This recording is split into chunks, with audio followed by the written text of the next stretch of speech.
আপুনি এক্সন কৰি কিয় পলাইছে আপুনি কিয় পলাইছে এক্সন কৰি কেনে আপুনি কিয় পলাইছে এক্সন কৰি কেনে আপুনি কওক কিয় পলাইছে আপুনি পলাইছে এই ফিল্ড আইগলে ঘুমাইছে গ্ৰেপ্তাৰ হোৱাৰ পূৰ্ণ সম্ভাৱনা আছে অভিনেত্ৰী নন্দিনী কাশ্যপ গ্ৰেপ্তাৰ হ'ব নে আইনৰ হুৰুঙাত বাছি যাব অভিনেত্ৰী নন্দিনী কাশ্যপ কাৰণ শেহতীয়া তথ্যমতে জানিব পৰা গৈছে অভিনেত্ৰী নন্দিনী কাশ্যপৰ বাহনে খুন্দিওৱা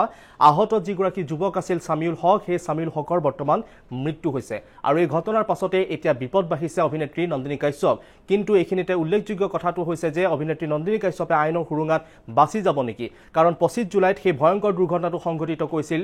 নন্দিনী কাশ্যপে আৰু নন্দিনী কাশ্যপে পুৱতি নিশা তীব্ৰ বেগত অৰ্থাৎ 3 বজাত 25 জুলাই 3 বজাত দেখা পোৱা গৈছিল নন্দিনী কাশ্যপে তীব্ৰ বেগত আহি থকা সময়তে এজন যুৱক সামিউল হকে সেই সময়ত এক কৰ্তব্যৰত অৱস্থাত আছিল আৰু তেনে অৱস্থাতে দেখা পোৱা গৈছে তীব্ৰবেগী নন্দিনী কাশ্যপৰ বাহনখনে খুন্দিয়াই থৈ গৈছিল আৰু নন্দিনী কাশ্যপৰ বাহনৰ খুন্দাত চিটিকি পৰিছিল গৈ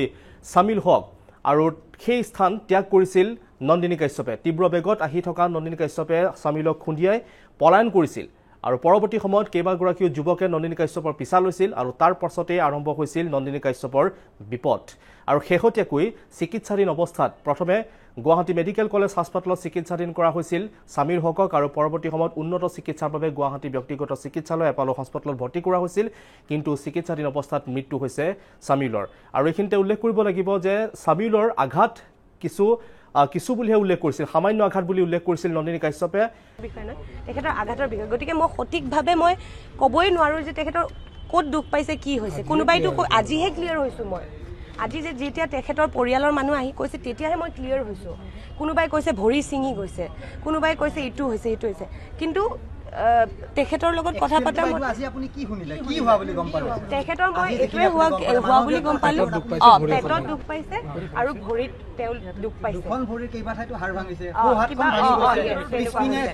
গতিকে সেইখিনি গোটে চাই পেলাই এক মই কৈলো সেইখিনি জাম তাতে গৈ পেলাই তাৰে সিচুৱেচন চাবই গতিকে মই নিজে নেদেখাকে মই সেই কথাটো ক'ব নোৱাৰো এতিয়া যেহেতু যাব চাব চাই পেলাই তেতিয়া আমি গোটেইখিনি আলোচনা কৰি কিন্তু সামিউলে ক'ত আচলতে আঘাত পাইছিল সেই কথাও নাজানিছিল অভিনেত্ৰীগৰাকীয়ে আৰু পৰৱৰ্তী সময়ত দেখা পোৱা গৈছিল সেই বিষয়বস্তুক লৈ নন্দিনী কাশ্যপৰ সেই মন্তব্যক লৈ এক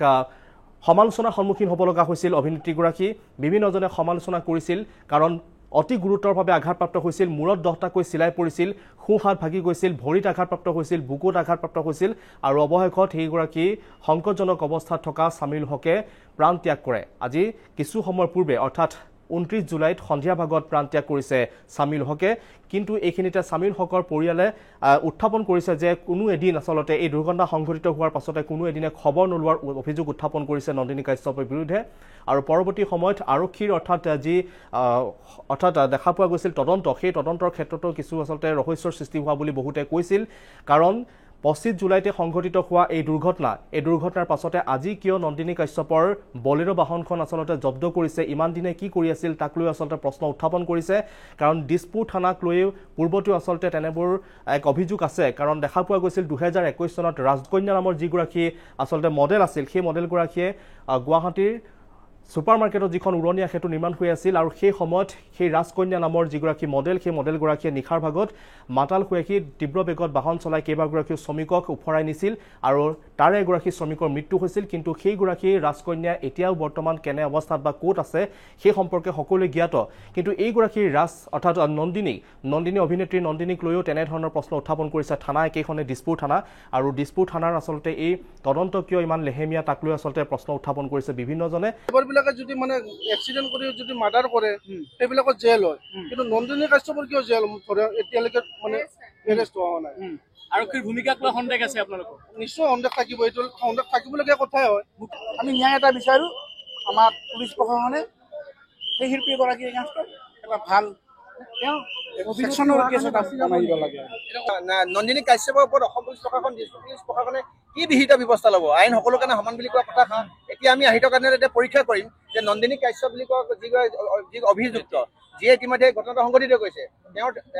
চিনেমা থিয়েটাৰত আপুনি তেওঁ ব্যস্ত থাকিলে নহ'ব তেখেতক এৰেষ্ট কৰিব লাগিব জেল হাজতলৈ প্ৰেৰণ কৰিব লাগিব আৰু উচিত ক্ষতিপূৰণ ফেমিলিক দিব লাগিব আৰু অৱশেষত পৰিয়ালৰ লোকে বাৰম্বাৰ কৰিছিল যে নন্দিনী কাশ্যপে এবাৰ খবৰ লওক তেওঁ এবাৰ সহায় কৰক কিন্তু কোনো ধৰণৰ সহায় কৰা বা কোনো ধৰণৰ অৰ্থাৎ খবৰ নোলোৱাৰ অভিযোগ উত্থাপন কৰিছে শামিল হকৰ পিতৃ মাতৃয়ে বা পৰিয়ালৰ লোকে হৈ গ'ল আৰু নন্দিনী কাশ্যপে এবাৰো খবৰ ল'ব নাহিলে নাহিলে কি ক'ম আৰু উপায় নাই আমাৰ নাহে ডাঙৰ মানুহ কিয় আহিব কিয় ডাঙৰ মানুহ আহি কিয় আহিব অকমান দুখ পাইছিলে বুলি কৈছিলে অকমান দুখ পাইছিলে সেইকাৰণে মৰি গ'ল এনে মৰি জুৰিছে না আৰু তাৰ পৰিৱৰ্তে অভিনেত্ৰীগৰাকীয়ে এটাই মন্তব্য কৰিছিল যে সামান্য কিছু আঘাত পাইছে যেতিয়া দিছপুৰ থানাত মাতি পঠাইছিল আৰু দিছপুৰ থানালৈ অহাৰ সময়তে সংবাদ মাধ্যমৰ আগত নন্দিনী কাশ্যপে কেৱল মাত্ৰ এটাই কথাই কৈছিল যে শামিল হকে সামান্য আঘাত পাইছে আৰু সেই আঘাত পোৱা সেই বাক্যশাৰী আচলতে দেখা পোৱা গৈছিল তাৰ পাছতে বিভিন্নজনে সমালোচনা কৰিছে দৰাচলতে কিমান আঘাত পাইছে শামিল হকে সেই কথাও আচলতে অভিনেত্ৰী নন্দিনী কাশ্যপে নাজানে বা নন্দিনী কাশ্যপে খবৰ লোৱাৰ পৰিৱৰ্তে শামিল হকক খবৰ লোৱাৰ পৰিৱৰ্তে সহায় কৰাৰ পৰিৱৰ্তে তেওঁ নিজৰ আচলতে পক্ষক লৈহে তেওঁ যুক্তি দৰ্শাই থকা পৰিলক্ষিত হৈছিল সংবাদ মাধ্যমৰ আগত তেওঁ মন্তব্য প্ৰকাশ কৰিছিল বিভিন্ন ধৰণৰ মন্তব্য প্ৰকাশ কৰিছিল দুৰ্ঘটনা সংঘটিত হোৱা এদিনৰ পাছত আচলতে তেওঁ সামাজিক মাধ্যম যোগে তেওঁ স্পষ্টীকৰণ দিয়া দেখিবলৈ পোৱা গৈছিল আৰু দিছপুৰ থানাত তেওঁক 28 জুলাই যেতিয়া মাতি পঠাইছিল দীৰ্ঘ সময় ধৰি জেৰা চলাইছিল জেৰাৰ অন্তত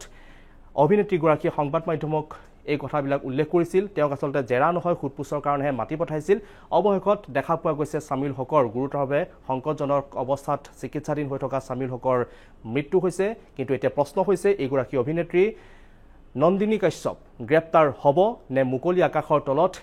ৰাজকন্যাৰ দৰে ঘূৰি ফুৰিব আইনৰ সুৰুঙা লৈ বাছি যাব নেকি নন্দিনী কাশ্যপ তাক লৈ এতিয়া প্ৰশ্ন আৰু এই ঘটনাটোক লৈ বিভিন্নজনে মতামত প্ৰকাশ কৰিছে আপোনাৰ মতামত কেনেধৰণৰ হ'ব আমাক ছ'চিয়েল মিডিয়াৰ আমাৰ সামাজিক মাধ্যমত কমেণ্ট ছেকশ্যনত জনাবলৈ নাপাহৰিব চাই থাকিব India today north east Assam ধন্যবাদ